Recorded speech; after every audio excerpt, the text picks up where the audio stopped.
Hello बच्चा लोग, तो कैसे हो आप सब लोग। आज हमें जो चैप्टर करना है वो करना है हमें फ्लूइड मैकेनिक्स, मतलब mechanical properties of fluid, mechanical properties of solids. इसे पिछले वाले लेक्चर में कर लिया था। इसको हमने अलग अलग इसलिए किया है क्योंकि ये वाला चैप्टर थोड़ा बड़ा है, तो दोनों अगर मिला देते हम तो ये बहुत ज़्यादा बड़ा हो जाता। ठीक है, तो देखो इसके अंदर सबसे पहले क्या है, जो फ्लूइड है वो क्या होता है, ऐसा सब्सटेंस जो फ्लो कर सके, जैसे कि लिक्विड या फिर गैस। वो फ्लो कर सकते हैं, जैसे कि वाटर को हम नीचे गिरा देंगे तो वो फैलेगा, जाएगा, इधर जाएगा, उधर जाएगा, तो फ्लो करेगा। गैस भी फ्लो करती है, तो उसको हम क्या कहते हैं, फ्लूइड कहते हैं। अगला आते हैं लिक्विड। क्या होता है, लिक्विड जो होता है ना वो नॉन कंप्रेसिबल होते हैं, मतलब कि उसको हम कंप्रेस कर सकते हैं, कंप्रेस कर सकते हैं, मतलब कंप्रेस इतना ज़्यादा नहीं कर सकते। जैसे कि लिक्विड हमारे पास है तो उसको ऐसे ऐसे आ जाएगा, तो वो ऐसे करेंगे तो इतना कंप्रेस थोड़ी होगा, वो बिल्कुल कंप्रेस नहीं होगा, तो नॉन कंप्रेसिबल होता है। सॉलिड तो बिल्कुल नहीं होता। अब सॉलिड में ये पेन है, इस पेन को मैं कंप्रेस कर रही हूँ तो क्या ये कम होता जा रहा है, नहीं हो रहा ना, तो ये कंप्रेसिबल नहीं है। ऐसे लिक्विड भी नहीं है, पर वो थोड़ा थोड़ा होता है, उसकी डेंसिटी चेंज नहीं होती, लिक्विड की डेंसिटी चेंज नहीं होती। अगला आता है गैस। गैस क्या होता है, कंप्रेसिबल होता है नेचर में। गैस क्या होता है, कंप्रेसिबल होता है। ठीक है, अगली बात आती है हाइड्रोस्टैटिक। क्या होता है हाइड्रोस्टैटिक, ऐसा होता है, हाइड्रोस्टैटिक का मतलब होता है कि जो हमारा फ्लूइड है वो किसके ऊपर है, रेस्ट पे। जो हमारा फ्लूइड है वो किस पे है, रेस्ट पे, तो उसको कहते हैं हम हाइड्रोस्टैटिक। अगर फ्लूइड हमारा मोशन में आ जाए तो उसको हम क्या कहेंगे, हाइड्रोडायनामिक। उसको हम क्या कहेंगे, हाइड्रोडायनामिक। ठीक है, अगला आता है हमारा प्रेशर। क्या होता है, प्रेशर होता है thrust divide by area. Pressure होता है थ्रस्ट डिवाइड बाय एरिया, यानी कि perpendicular force divide by area. और इसकी जो यूनिट होती है वो होती है न्यूटन पर मीटर स्क्वायर, पास्कल बार एटीएम, पास्कल बार एटीएम।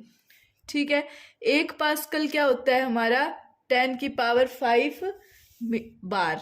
एक पास्कल होता है हमारा 10⁵ बार, और एक पास्कल मतलब कि 10⁵ बार कितना होता है, 1.013 इंटू 10⁵ एटीएम, 1.013 इंटू 10⁵ एटीएम। ठीक है, डेंसिटी होता है rho is equal to mass upon volume, और इसकी जो यूनिट होती है वो होती है केजी पर मीटर माइनस पर क्यूब, पर मीटर क्यूब, पर मीटर क्यूब। ठीक है, अगला आता है रिलेटिव डेंसिटी या फिर स्पेसिफिक ग्रेविटी। रिलेटिव डेंसिटी या फिर स्पेसिफिक ग्रेविटी क्या होता है, तो रिलेटिव डेंसिटी होता है density of substance divide by density of water at 4 degree Celsius. Density of substance divide by density of water at 4 degree Celsius. 4 degree Celsius पे क्या होती है, मैक्सिमम डेंसिटी होती है वाटर की, क्या होती है, मैक्सिमम डेंसिटी। और रो वाटर की मैक्सिमम डेंसिटी की वैल्यू कितनी होती है, 10⁵ केजी पर मीटर क्यूब, 10⁵ पर केजी पर मीटर क्यूब, और 1 ग्राम सेंटीमीटर पर सेंटीमीटर क्यूब, 1 ग्राम पर सेंटीमीटर क्यूब। ठीक है, आ गया समझ में।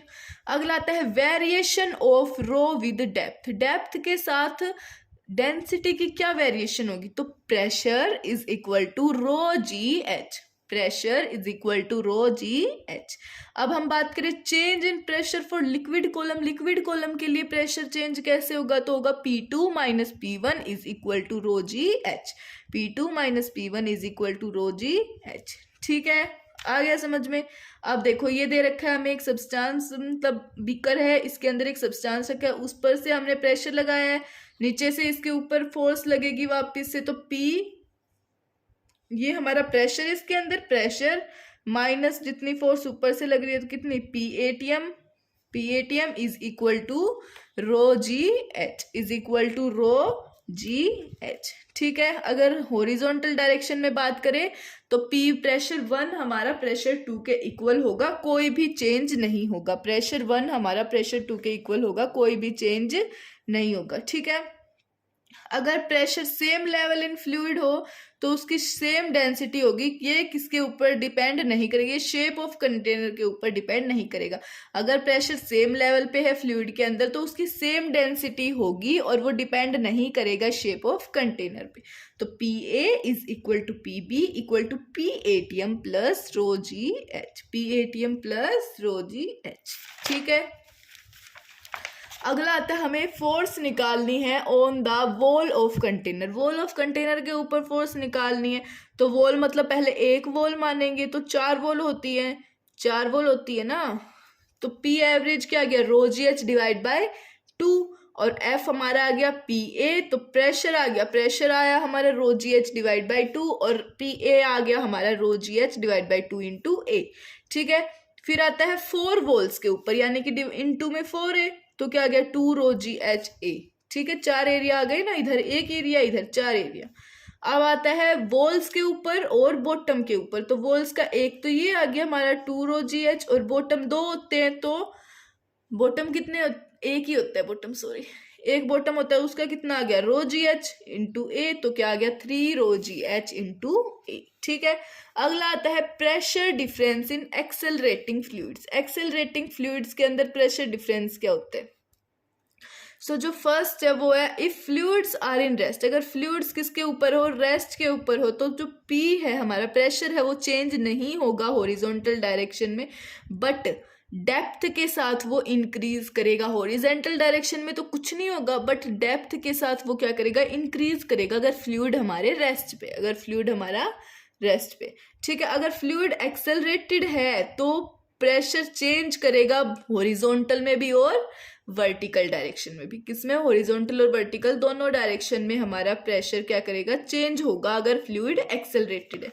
तो अगर थीटा हमें निकालना हो तो टेन थीटा हमारा होता है H1 minus H2 divide by L is equal to A by G, is equal to A by G. अब देखो हमें क्वेश्चन दिया है कि हमें हॉरिजॉन्टल एक्सेलरेशन निकालनी है, अगर हाफ ऑफ वाटर क्या हो जाए, निकल जाए, अगर हाफ ऑफ वाटर निकल जाए तो टेन थीटा क्या हो गया 1 हो गया, टेन थीटा 1 हो गया, थीटा क्या है हमारा 45 डिग्री, तो A बाई जी हमारा क्या आ गया 1, तो A equal to G, A is equal to G आ गया। ठीक है, आ गया समझ में। आगे बात करें कि pressure difference in rotating field, pressure difference किसके अंदर, रोटेटिंग फील्ड के अंदर प्रेशर डिफरेंस क्या होता है, तो वो होता है हमारा PB minus PA is equal to rho omega square L square by 2। PB minus PA is equal to rho omega square L square by 2। तो PB क्या आ गया हमारा, प्रेशर ऑन B क्या आ गया, pressure on A plus row omega square L square by 2। ठीक है, आ गया समझ में। ये सभी आपको याद करके लिख के जाना है, ये क्या करना है, याद करना आपको। ठीक है, चलो चलो चलो चलो, अगली बात आती है हमारी बैरोमीटर की। किसकी बात आती है, बैरोमीटर की। बैरोमीटर क्या होता है, ये एक डिवाइस है जो मेजर करता है एटमॉस्फेरिक प्रेशर को। किसको मेजर करता है, एटमॉस्फेरिक प्रेशर को। It is a device to measure atmospheric pressure. अब किसने बताया था, ये बाय टोर्शिली, टोर्शिली के द्वारा ही बताया गया था कि देखो ये जो है यहाँ पे H हाइट का फ्लूइड है, इसके अंदर फ्लूइड भर दिया, ये चला गया, ये प्रेशर ऑन 2 है, ये प्रेशर ऑन 1 है, यहाँ पे जो प्रेशर है वो 0 है क्योंकि ये खाली है, क्या है, वैक्यूम है, और ये हाइट कितनी है 76 सेंटीमीटर, और ये क्या है हमारा लिक्विड, मरकरी है। ये लिक्विड कौन सा है, मरकरी है। तो प्रेशर ऑन 1 क्या होगा, प्रेशर ऑन 2 के इक्वल होगा, तो PATM क्या आ जाएगा, is equal to 0 plus rho HgGh, rho HgGh, तो रो Hg हमारा क्या आएगा 13,600 किलोग्राम पर मीटर क्यूब, 13.6 ग्राम पर सेंटीमीटर क्यूब। ठीक है, आ गया समझ में। तो PATM हमारा क्या आ गया, ये आ गया, ये ऐसे इसका आंसर आ गया। ठीक है, आ गया समझ में। चलो चलो चलो चलो आगे बढ़ते हैं। ओके, अगला आता है नोट, कि अगर हम मरकरी को यूज करें, हम मरकरी को यूज करते हैं किस लिए, हाई डेंसिटी, जो इंस्ट्रूमेंट को क्या बनाती है, रीजनेबल साइज बनाती है। हम यूज करते हैं मरकरी को क्योंकि उसकी हाई डेंसिटी है जो हमारे इंस्ट्रूमेंट को रीजनेबल साइज का बनाती है, जो हमारे इंस्ट्रूमेंट को क्या बनाती है, रीजनेबल साइज का बनाती है। अगर हम वाटर की बात करें तो क्या आ गया, PATM is equal to rho water HG, rho water HG, तो 1.013 इंटू 10 की पावर 5 इक्वल टू 10 की पावर 3 इंटू 10 इंटू H, तो H की वैल्यू आ गई 10 मीटर। H की वैल्यू कितनी आ गई, 10 मीटर। ठीक है, ठीक है, चलो अगला जो हमारा आता है वो आता है manometer. Manometer, It is a device used to measure the pressure of gas inside the container. Inside the container. ये ऐसा डिवाइस है जो यूज करते हैं हम प्रेशर ऑफ गैस को मेजर करने के लिए कंटेनर के अंदर। कंटेनर के अंदर प्रेशर ऑफ गैस को मेजर करने के लिए यूज करते हैं। ठीक है, मैनोमीटर को। ये इसका डायग्राम होता है। ये हमारा मैनोमीटर है। इसको ये इसके अंदर पार्टिकल्स ये यहाँ पे जाते हैं, प्रेशर लगाते हैं। ये हमारा जो भी लिक्विड है, यहाँ पे PATM लगा, ये सेकंड वाला है। और ये H हाइट, ये फर्स्ट, P1 जो है P2 के इक्वल है। ये दोनों प्रेशर इक्वल हैं, तो प्रेशर ऑफ गैस है P1 और P2 क्या है, PATM plus rho G H. PATM plus rho G H, तो P is equal to PATM plus rho G H. P minus PATM is equal to rho G H. ये जो हमारा होता है वो एब्सोल्यूट प्रेशर होता है, और ये होता है गोज प्रेशर। ये कौन सा प्रेशर होता है, गोज प्रेशर। ठीक है, अगर बात करें नोट की, point to be noted my Lord, ये है देखो, ये H1 हाइट पे है, ये H2 हाइट पे, ये H3, तीन लिक्विड्स है इसके अंदर। पहला जो है वो है ऑयल, सेकंड जो है वो है वाटर, थर्ड जो है वो है मरकरी। थर्ड कौन सा है, मरकरी है। ठीक है, इसके ऊपर PATM लगा, तो A के ऊपर लग रहे हैं सारे के सारे प्रेशर्स, तो PA क्या होगा, P प्रेशर ऑन A, तो PATM लग रहा है। फिर रो नोट यानी कि रो ऑयल का GH1, इसके अंदर H1 लग रहा है। फिर rho on water, density of water, फिर G इंटू H2, इसके ऊपर H2, फिर G into rho HG mercury का, और फिर H3। ठीक है, आगे समझ में ऐसे लगते हैं हमारे प्रेशर। ओके, ऑल राइट, चलो अगली बात करते हैं हम पास्कल लॉ की। What is pascal law? Pascal law एक प्रिंसिपल होता है फ्लूइड मैकेनिक्स में, जो बताता है हमें कि जो चेंज इन प्रेशर एक्सर्टेड है कहीं पर भी, किसी भी कन्फाइंड इनकम्प्रेसिबल फ्लूइड में, वो डिस्ट्रीब्यूट होता है सभी डायरेक्शन ऑफ फ्लूइड में। वो डिस्ट्रीब्यूटेड होता है सभी फ्लूइड की सारी डायरेक्शंस में। ये बताता है हमें पास्कल लॉ। ये बताता है हमें पास्कल लॉ कि कोई भी चेंज इन प्रेशर है जो एक्सर्ट करता है कहीं पर भी फ्लूइड पे, कोई भी प्रेशर कहीं पे भी फ्लूइड पे एक्सर्ट करता है, वो सभी डायरेक्शंस के अंदर इक्वली डिस्ट्रीब्यूटेड होता है फ्लूइड में। वो सभी डायरेक्शंस के अंदर इक्वली डिस्ट्रीब्यूटेड होता है फ्लूइड में। ठीक है, इसकी कुछ एप्लीकेशंस आती हैं पास्कल लॉ की। जो फर्स्ट एप्लीकेशन है वो है हाइड्रोलिक लिफ्ट। वो क्या है, हाइड्रोलिक लिफ्ट। इसके अंदर क्या होता है, हम हैवी ऑब्जेक्ट्स को लिफ्ट करते हैं। ये यूज होती है हैवी ऑब्जेक्ट को उठाने के लिए। ठीक है, इसके अंदर देखो, ये प्रेशर 1 है, ये प्रेशर 2 है, F1 F2। यहाँ पे फोर्स 1 लगेगी, ऊपर की तरफ फोर्स 2 लगेगी कि ताकि ऊपर उठाए। ठीक है, तो प्रेशर 1 और प्रेशर 2 इक्वल है, तो F/A प्रेशर क्या होता है, फोर्स अपॉन एरिया। तो F/A is equal to F2/A2। तो F2 की वैल्यू क्या आ गई, A2/A1 into F1। A2/A1 into F1, ये होता है हाइड्रोलिक लिफ्ट का कंसेप्ट। अगला आते हैं बायंसी या फिर अपथ्रस्ट। बायंसी का मतलब होता है ये कोई अपवर्ड फोर्स होती है, जैसे कि हम किसी भी चीज को, किसी भी बॉडी को इमर्ज करे फ्लूइड के अंदर, तो ये अपवर्ड ऊपर की तरफ फोर्स लगाती है, ये आने नहीं देती। जैसे कि कोई बॉडी ऐसे जा रही है, ऐसे बॉडी जा रही है, तो ये ऊपर की तरफ फोर्स लगाएगी, ऊपर की तरफ, ऊपर ऐसे ऊपर की तरफ फोर्स लगाएगी, तो ये होती है बायंसी। मतलब कि अपवर्ड फोर्स है जो बॉडी के ऊपर एक्ट करती है फ्लूइड के अंदर, उसको हम क्या कहते हैं, अपथर्स या फिर बायंट फोर्स। तो इसके अंदर देखो, ये लग रही है हमारी बायंट फोर्स। ठीक है, आ गया समझ में। और ऊपर की तरफ F1 है, U is equal to rho VG, और ये F2 है। रो हमारा क्या है, डेंसिटी ऑफ फ्लूइड है, ये F2 है, ये F1 है। रो हमारा क्या है, डेंसिटी ऑफ फ्लूइड। रो है डेंसिटी ऑफ फ्लूइड, और V है volume of solid, volume of water displace. ठीक है, U is equal to V rho G equal to mg। U is equal to V rho G equal to mg। अगला आता है हमारा Archimedes principal. कौन सा principal, Archimedes principal.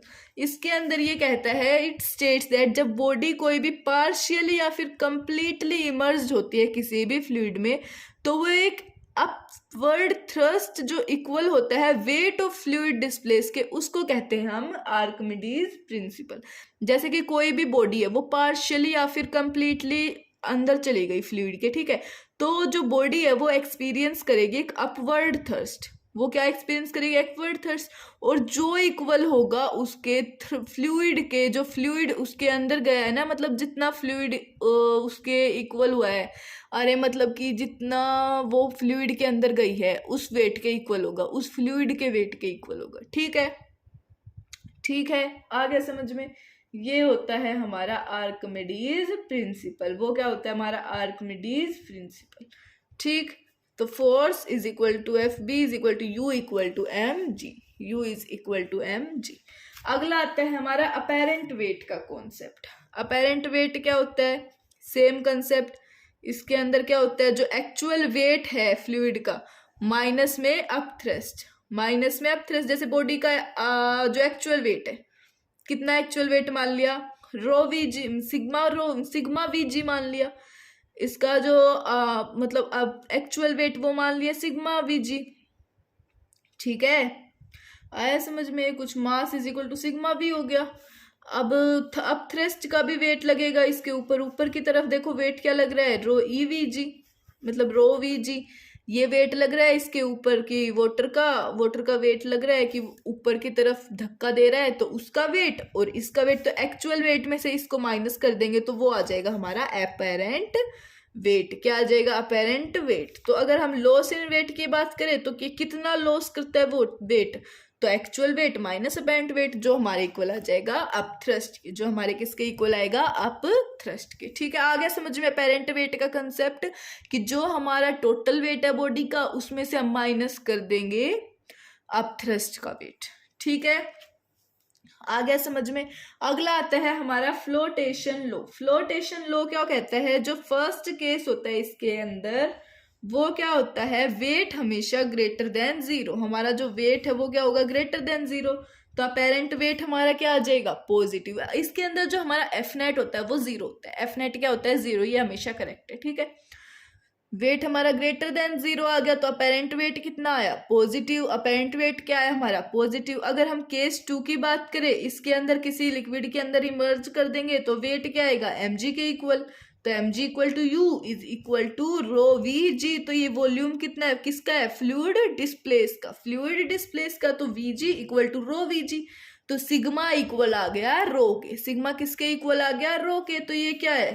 Apparent wait. इसका apparent wait कितना होगा? Sigma V G minus rho V G. तो कंप्लीट इमर्ज हो जाएगा और फ्लोट करेगा, कंप्लीटली इमर्ज एंड फ्लोट। ठीक है, आ गया समझ में? चलो, अगला आता है केस थर्ड। इसके अंदर ऊपर यू की तरफ, नीचे एम जी की तरफ, ये आधा मतलब पूरा इमर्ज नहीं होगा।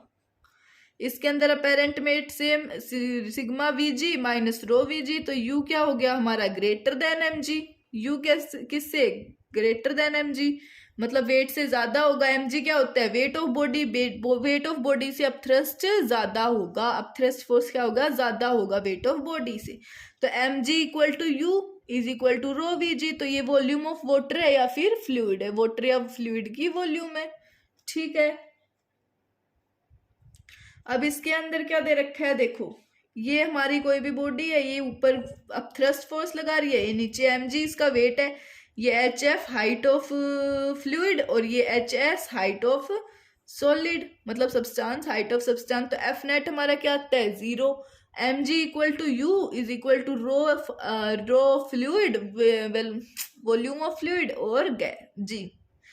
तो ये क्या आ गया है? रो एस मतलब सब्सटेंस की, वी एस इंटू जी। ये आ गया rho F into V F into जी।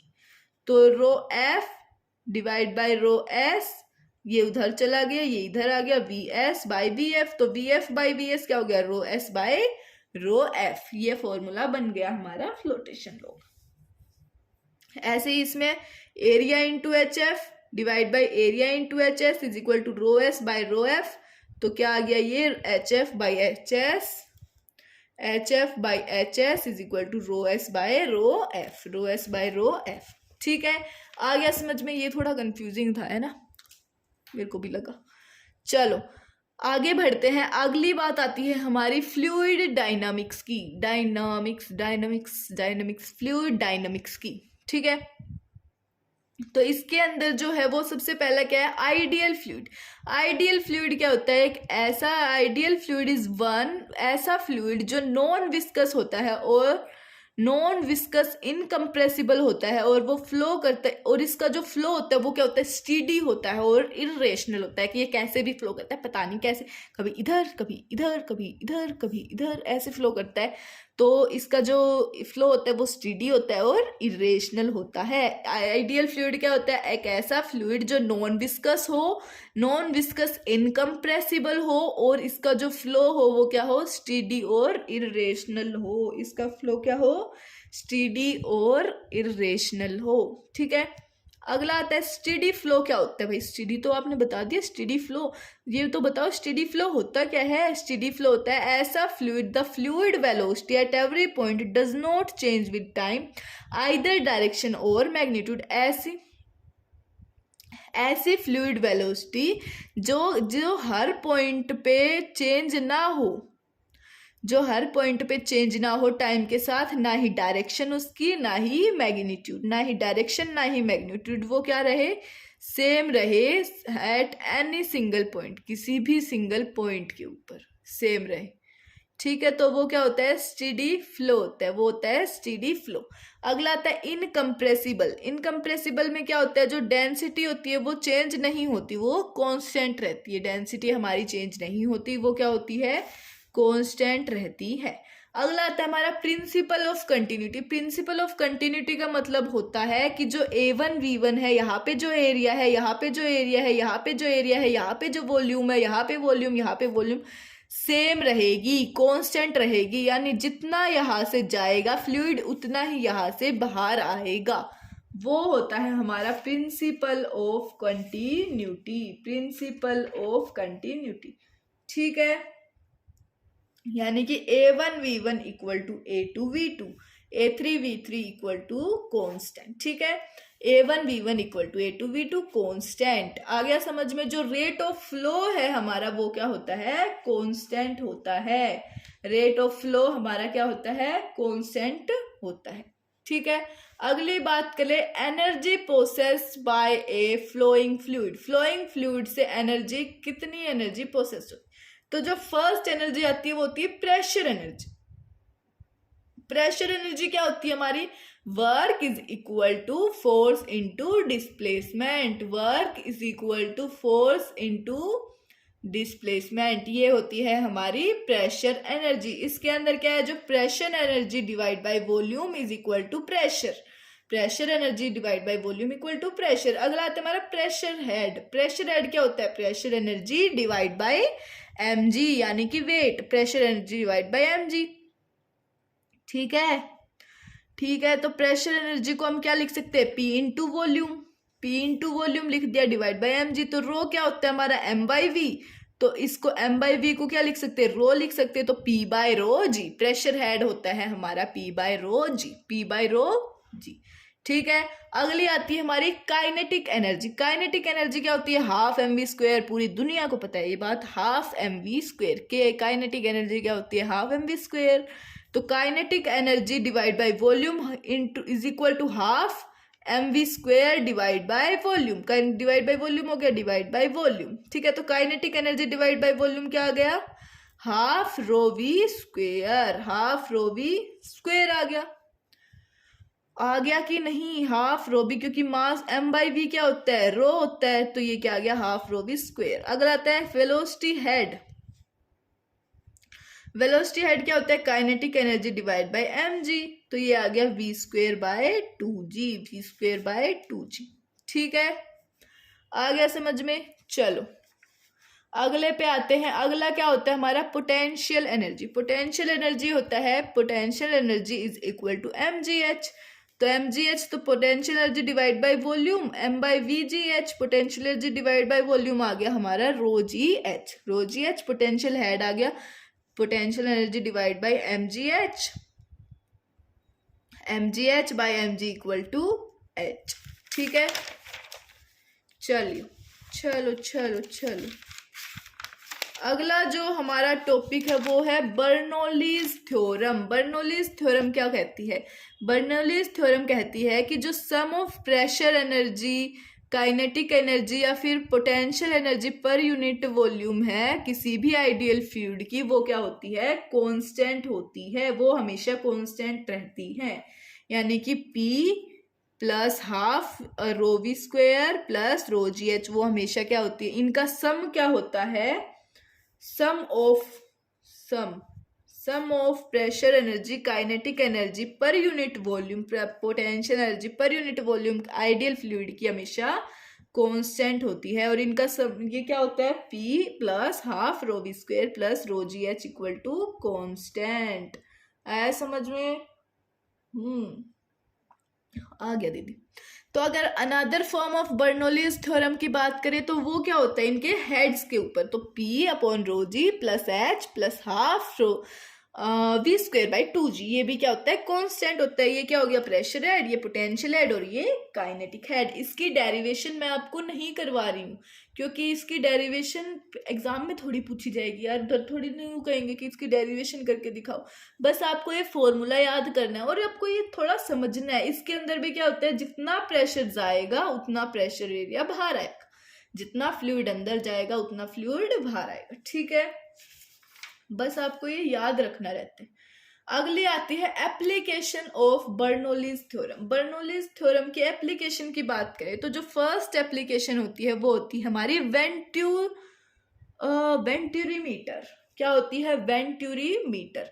इसमें क्या होता है? जो ये क्या होता है? ये ऐसा डिवाइस है जो हम यूज करें measure rate of flow of liquid को मेजर करने के लिए थ्रू अ पाइप।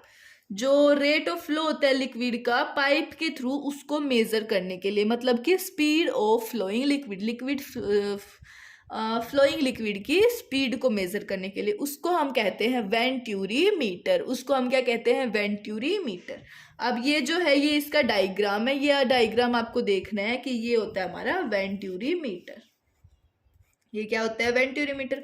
यहाँ पे V1 वॉल्यूम 1, यहाँ पे प्रेशर, यहाँ पे एरिया 1, ये V2 P2 A2, ये हाइट H है और यहाँ पे कितना है pressure? P1 minus P2 equal to rho G H. ठीक है, अब हम बर्नौलीज थ्योरम अप्लाई करेंगे इसके ऊपर तो हमारा आंसर क्या आ जाएगा? dV by dt is equal to A1 A2 under root 2GH divide by A1 square minus A2 square under root 2GH divide by A1 square minus A2 square. ये आ जाएगा हमारा बर्नौलीज थ्योरम अप्लाई करने के बाद।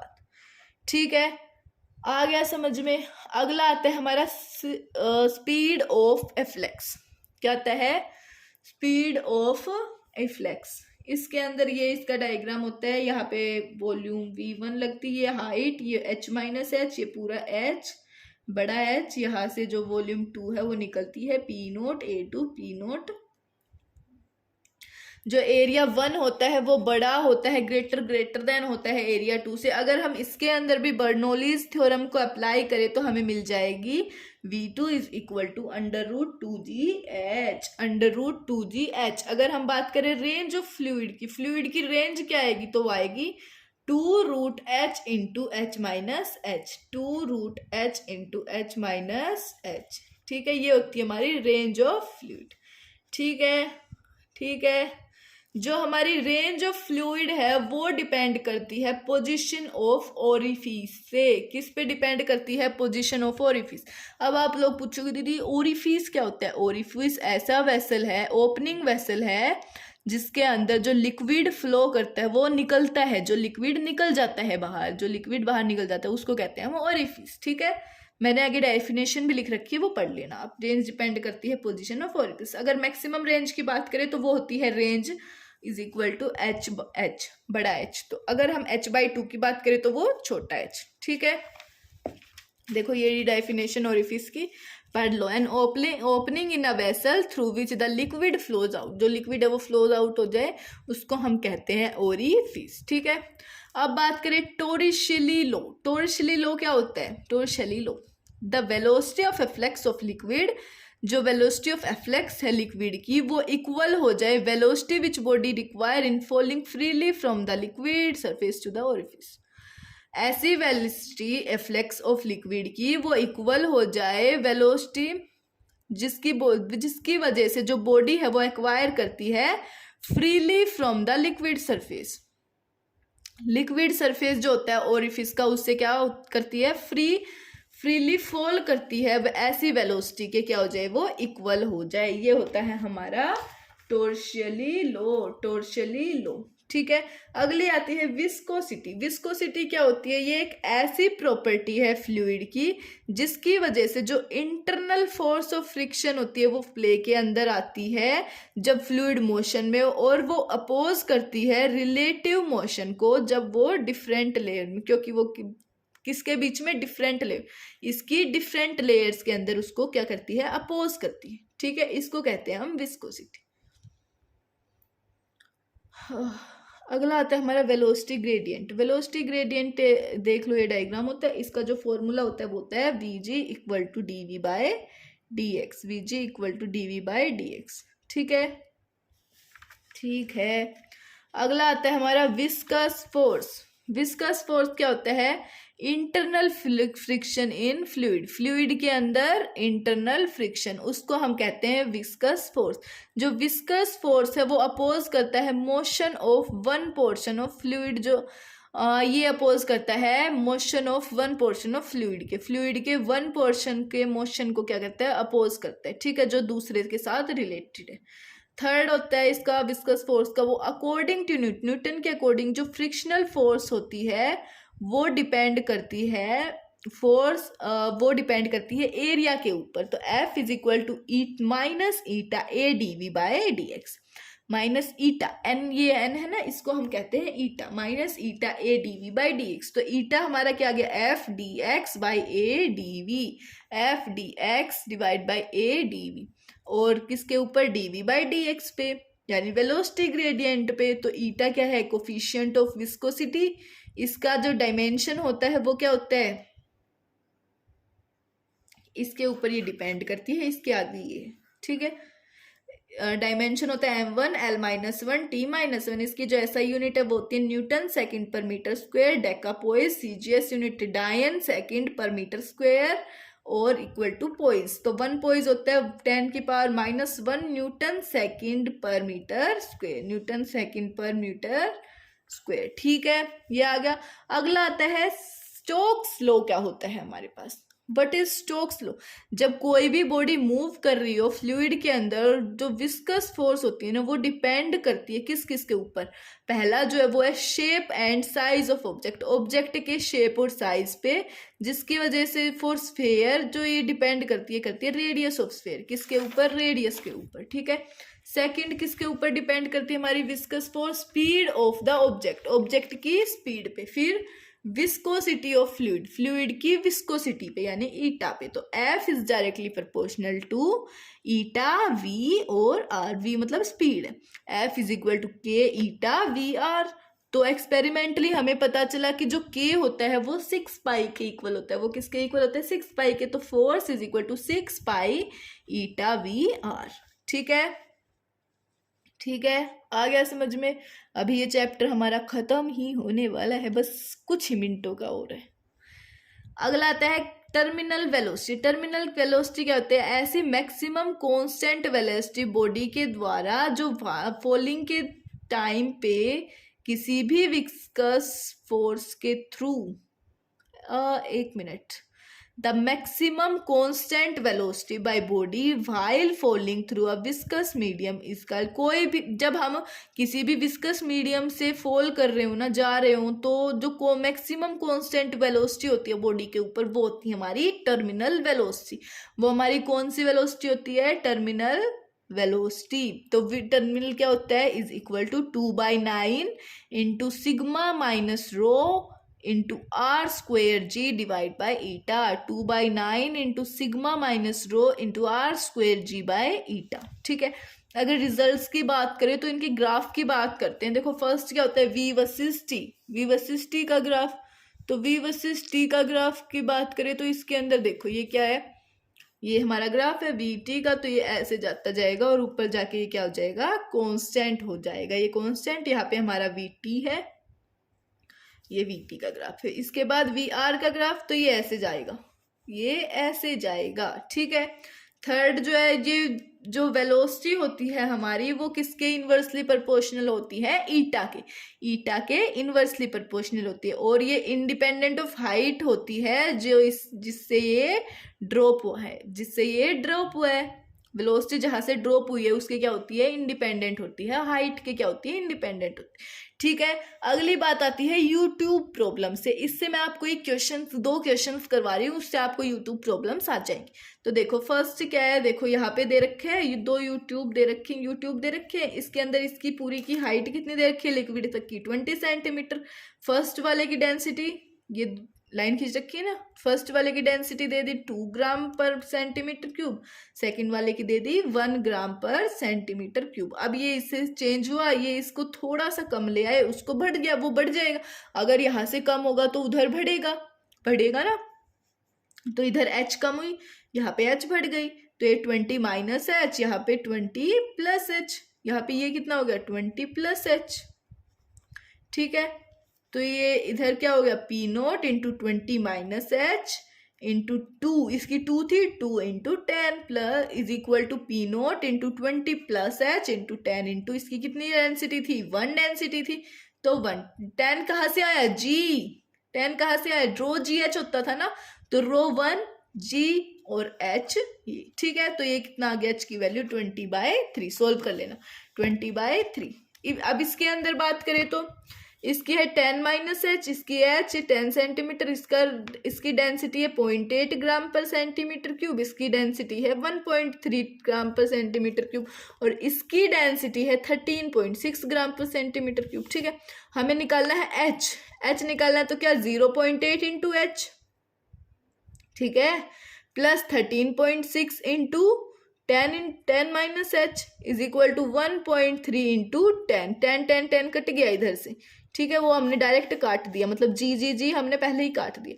तो 4h/5 plus 68/5 into 10 minus H equal to 13। इसको solve करने के बाद एच हमारा क्या आ गया, 9.6 सेंटीमीटर, 9.6 सेंटीमीटर, ठीक है।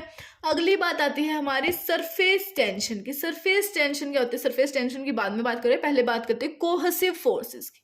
कोहेसिव फोर्सेस ऐसी फोर्सेस ऑफ अट्रैक्शन होती है, दो सेम सब्सटेंसेस के बीच में जो फोर्स ऑफ अट्रैक्शन होती है उसको हम कहते हैं कोहेसिव फोर्स। दो सेम सब्सटेंस के बीच में जो फोर्स ऑफ अट्रैक्शन होती है उसको हम क्या कहते हैं, कोहेसिव फोर्सेस। अडहेसिव फोर्सेस की बात करें, दो different molecular of different substance की बात करें, उनके बीच में जो फोर्स ऑफ अट्रैक्शन होती है उसको हम कहते हैं अडहेसिव फोर्सेस, उसको हम क्या कहते हैं, अडहेसिव फोर्सेस, ठीक है। अगली बात आती है सरफेस टेंशन की। Surface tension of liquid is defined as the force per unit length in the plane of liquid surface and the direction of force being perpendicular to the line. मतलब कि जो फोर्स पर यूनिट लेंथ है plane के अंदर वो defined है, जो force per unit length है प्लेन के अंदर लिक्विड सरफेस के ऊपर, लिक्विड सरफेस की force per unit length plane के अंदर, और जो डायरेक्शन ऑफ फोर्स है वो क्या हो, परपेंडिकुलर है लाइन के, तो वो होती है हमारी सरफेस टेंशन। सरफेस टेंशन किसी भी सब्सटेंस के लिए क्या होती है, पहले बता देती हूँ इसका फॉर्मूला क्या होता है सरफेस टेंशन का। S is equal to F perpendicular by L, F perpendicular by L, ठीक है, आ गया समझ में। चलो, जो सरफेस टेंशन है किसी भी सब्सटेंस के लिए वो क्या होती है, देखो वाटर के लिए होगी 0.075 न्यूटन पर मीटर, 0.075 न्यूटन पर मीटर। सोप के लिए 0.03 न्यूटन पर मीटर, 0.03 न्यूटन पर मीटर, और मरकरी के लिए 0.4 न्यूटन पर मीटर, 0.4 न्यूटन पर मीटर, ठीक है। अगली बात आती है सरफेस एनर्जी क्या होता है। सरफेस एनर्जी होता है work done divide by increase in surface area. Surface area में हम जितना इंक्रीज कर रहे हैं, work done divide by increase in surface area, ठीक है। अब surface energy is equal to delta U divide by delta A, delta U divide by delta A, ठीक है। अब बात करें relation between surface tension and surface area. Surface tension और surface area के बीच में रिलेशन क्या होता है? तो जो दोनों क्या होती हैं? इक्वल होती हैं। दोनों क्या होती हैं? इक्वल होती हैं। ठीक है। अब pressure across surface area, surface area के अक्रॉस प्रेशर की बात करें तो क्या होता है? देखो ये प्रेशर है तो ये क्या हो गया? पीवी और पीवी और पीएल क्या है? इक्वल है प्योर वाटर के लिए। तो cohesive force is equal to adhesive forces. Cohesive forces किसके इक्वल होंगी? अडहेसिव फोर्सेस के। ठीक है। अब बात करें ऐसे वाले इम्प्योर वाटर के लिए तो PV is greater then PL और अडहेसिव फोर्सेस ज्यादा होंगी कोहेसिव फोर्सेस से। इसके बात करें तो मरकरी के लिए तो PL is greater than PV और adhesive forces less than cohesive. इसके अंदर कोहेसिव फोर्सेस ज्यादा होंगी अडहेसिव से। तो pressure on concave is greater than pressure of convex. Pressure on concave is greater than pressure on convex. अब बस 5 minute का ही चैप्टर बचे। ठीक है। अगली बात करें excess pressure inside a liquid drop. Liquid drop के अंदर एक्सेस प्रेशर क्या होगा? तो देखो ये हमारी लिक्विड ड्रॉप है, इसके अंदर प्रेशर दे रखा है, ये pressure on liquid, pressure on solid. तो ये क्या हो जाएगा? पी नोट यानी कि वैक्यूम के। तो P L is equal to P S plus P naught. P L is equal to P S plus P naught. P L minus P naught क्या गया? P S equal to 2s by R. 2s by R तो P S क्या आ गया? 2s by are आ गया हमारा। अगर हम सोप की बात करें तो आएगा P I minus P naught equal to 4s by R. P I minus P naught equal to 4s by R. ठीक है, आ गया समझ में। अगली बात आती है हमारी कॉन्टेक्ट एंगल की। क्या आती है? Contact angle. ये पढ़ो आप एक बार।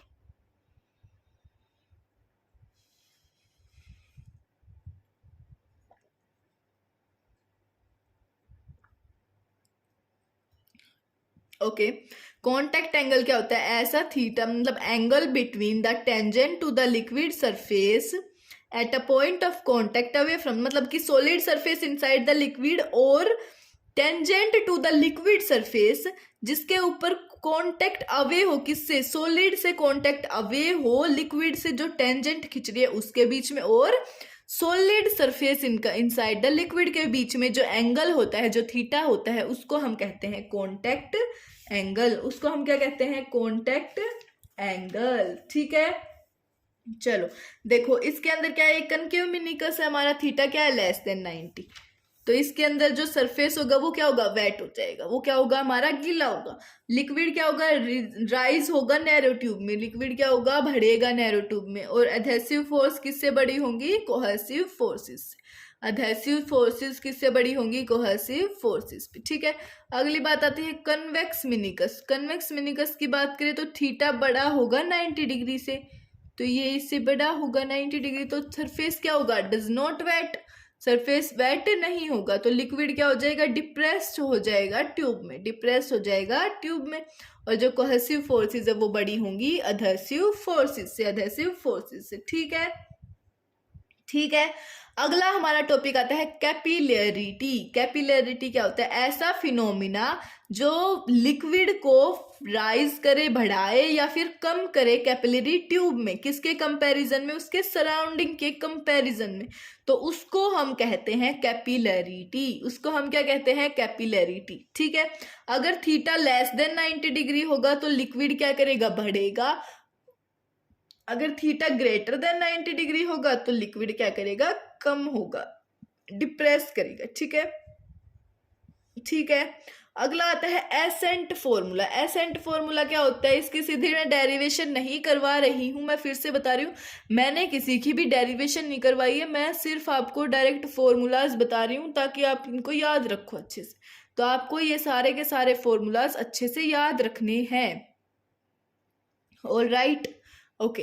एसेंट फॉर्मूला क्या होता है? H is equal to 2s by R rho g. 2s by R rho g. तो R जो हमारा होता है बड़ा R, वो होता है R बाई कोस थीटा। तो इधर क्या आ जाएगा? H is equal to 2s cos theta by R rho G, छोटा R रो जी। अब बात करें कुछ noted the point, note to be point. Case 1 आता है, अगर हम सपोज करें कि जो कैपिलरी ट्यूब है वो उसको हम वर्टिकली हेल्ड कर ले किसी भी लिक्विड में, जिसका क्या हो, कोई कनकेव मिनिकस हो, तो जो कैपिलरी होगी वो राइज करेगी कैसे, H is equal to 2s cos theta by R rho g, H is equal to 2s cos theta by R rho g. ठीक है, अगर जो लेंथ ऑफ ट्यूब है वो इनसफिशियंट है, मतलब कि कम है, लेस देन H है, तो हम क्या कहेंगे, उसको H डैश कहेंगे, तो जो वाटर है वो स्पिल्ट आउट नहीं होगा, तो जो वाटर है वो स्प्लिट आउट नहीं होगा, पर जो लिक्विड राइज करेगा टॉप तक, कहाँ तक, टॉप तक, वो स्प्रेड आउट हो जाएगा किसमें, न्यू रेडियस ऑफ कर्वेचर में, किसमें स्प्रेड आउट हो जाएगा, न्यू रेडियस ऑफ कर्वेचर में। तो H is equal to 2s by R rho g, तो H R is equal to 2s by rho g is equal to क्या आ जाएगा, ये कॉन्स्टेंट, तो ये क्या है, H dash R dash is equal to H R, H dash R dash equal to H R, तो आर डैश क्या आ जाएगा, H R by H dash, H R by H dash. ठीक है, आ गया समझ में। तो हमारा जो ये चैप्टर है मैकेनिकल प्रॉपर्टीज ऑफ लिक्विड्स, ये भी हमारा खत्म हो गया है। फ्लूइड डायनेमिक्स कहा था मैंने तो 5 मिनट का। ठीक है, ये चैप्टर हमारा खत्म हो गया है। तो थैंक यू सो मच, आपने इतने अच्छे से इसको देखा। Please like share and subscribe, thank you. और हाँ, इसके जो नोट्स है ना वो नीचे आप लिंक पे क्लिक करोगे, डिस्क्रिप्शन में दे रखी, तो टेलीग्राम चैनल को ज्वाइन कर लेना, वहाँ पे आपको मिल जाएंगे नोट्स। और क्वेश्चंस की चिंता मत करो, क्वेश्चंस के लिए मैं एक सेपरेट वीडियो बनाऊंगी और वहाँ पे भी आपको क्वेश्चंस प्रोवाइड होंगे प्रीवियस ईयर के, ताकि आप सोल्व कर पाए, और उनके सॉल्यूशंस भी प्रोवाइडेड होंगे। और मैं इसकी वीडियो बनाऊंगी तब सारे के सारे चैप्टर खत्म हो जाएंगे। ओके, थैंक यू, आपका टाइम वेस्ट नहीं कर, थैंक यू।